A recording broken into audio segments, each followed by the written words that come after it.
నమస్తే. ప్రధానమంత్రి ఫసల్ బీమా యోజన పిఎంఎఫ్బివై పథకానికి సంబంధించి కాంగ్రెస్ ప్రభుత్వం తెలంగాణలో మళ్ళీ రీఎంట్రీ ఇచ్చింది. దీనికి సంబంధించి చాలా కీలకమైనటువంటి చర్చలు జరిగాయి. కేంద్ర ప్రభుత్వానికి సంబంధించి వ్యవసాయ శాఖ సెక్రటరీ ఆయన ముఖ్యమంత్రిని కలిశారు. దానికి సంబంధించి ముఖ్యంగా ఈ పథకానికి సంబంధించి చర్చలు జరిపారు. వాస్తవానికి కేంద్ర ప్రభుత్వం ద్వారా నిర్వహించబడుతున్నటువంటి పథకం ముఖ్య ఉద్దేశం ఏంటంటే ఆయా రాష్ట్రాల్లో ఉన్నటువంటి రైతులకు పంట నష్టం, అలాగే ప్రకృతి వైపరీత్యాల వల్ల వారు తీవ్రమైనటువంటి నష్టాల్లోకి వెళ్ళిపోతారు.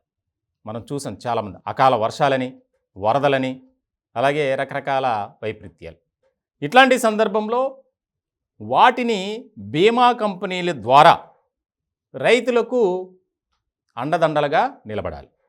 దానికి సంబంధించి కేంద్ర ప్రభుత్వంతో అలాగే ఆయా రాష్ట్ర ప్రభుత్వాలతో ఒక అవగాహన ఒప్పందం కుదుర్చుకున్న తర్వాత రాష్ట్ర వ్యాప్తంగా ఎంతమంది రైతులు ఉన్నారు, ఆ రైతులు ఒకవేళ ఈ పథకంలో అర్హులుగా ఉంటే వారికి ఎలాంటి లాభాలు చేకూరుతాయి అనేది దీన్ని 2016 ఫిబ్రవరిలో ప్రధాని మోదీ ప్రారంభించారు.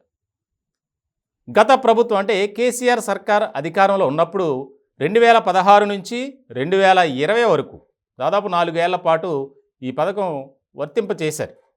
అయితే రాజకీయాలు లేకపోతే ఏ కారణం అయితే తెలియదు, కానీ ఆ పథకం నుంచి బయటకు వచ్చేసారు తెలంగాణలో కేసీఆర్ సర్కార్.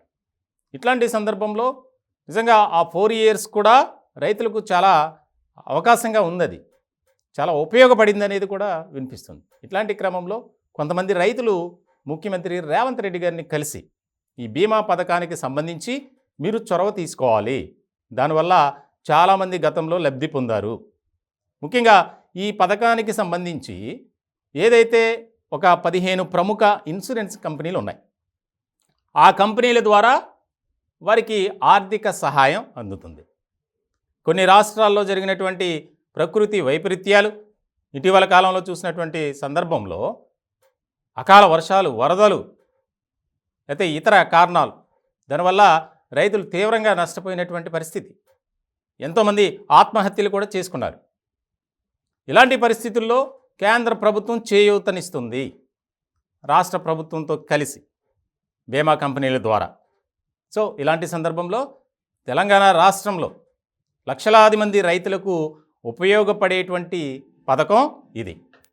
ఇటువంటి సందర్భంలో చాలా కీలకమైనటువంటి అంశంగా మారింది. దానికి సంబంధించి ఒప్పందం చేసుకున్నారు.